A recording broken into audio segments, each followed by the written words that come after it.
Right about now, the London 2012 opening ceremony is taking place, and we have got our very own David Enrich of the Wall Street Journal there in London. There he is, in the dark, waiting and watching the opening ceremonies. David, thank you for joining us. What is the mood like there?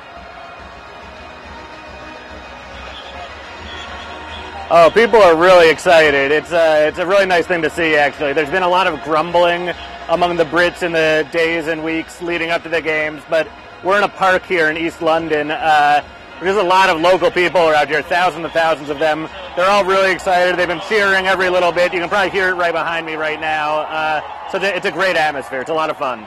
So the grumbling has dissipated as we've actually got to the event. Is that what I'm hearing? Yeah, I'm having a little trouble hearing you. I think what you're asking, though, is are people getting more into this now that it's arrived? And the answer to that is definitely yes. And so far the weather is holding up, which is a real key variable here. We've had a little sprinkle of rain here and there, but otherwise it's been good. And I think people are really getting excited to see that everyone in the world is watching right now, and just an exciting thing. There are millions of people coming in, or at least watching it on TV all around the world. So I think everyone's getting into the spirit. So how are people celebrating? What are they doing? Have they got a six-pack of beer and are they sitting out there drinking it? Have they got some sandwiches and stuff? Yeah, all of the above. The Brits, their favorite thing to do is come out in public and drink. So they're doing that in mass.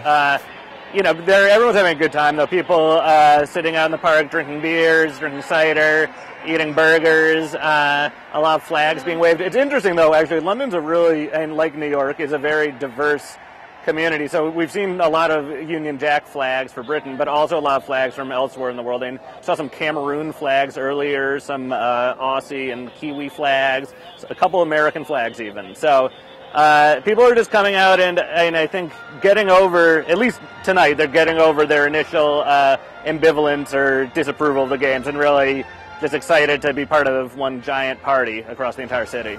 So I understand that the army had to be called up or utilized because there weren't enough security guards. Is that presence very in your face, or is it typically British and understated?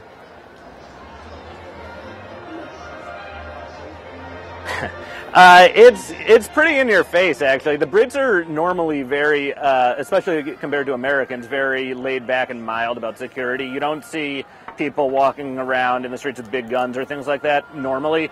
Right now you actually do. There's a very heavy security presence of all sorts, whether it's police, military, and here we're in this park in East London. It's open to the public. We had to get through pretty, not super rigorous, but some real security to get into the park, which is unheard of normally. Out of the actual Olympic Park, though, I was there a couple of days ago, so before the game started, and it's harder to get into that park than it is to get into an airport. You're not allowed liquids in. They make you take off your belt and your watch and your shoes, and it's really intense. But London has a history of terrorist attacks, and so people are, and of just riots in the streets. So there's, I think, an understandable vigilance surrounding the games. But to be honest, it's not super disruptive. I think that it's an inconvenience, but it's not of a terribly disruptive or even hugely visible nature. Okay, well, we're going to let you go and have a beer and maybe some fish and chips there in London. Dave Enrich, our very own reporter out there in London with the Wall Street Journal, thank you very much.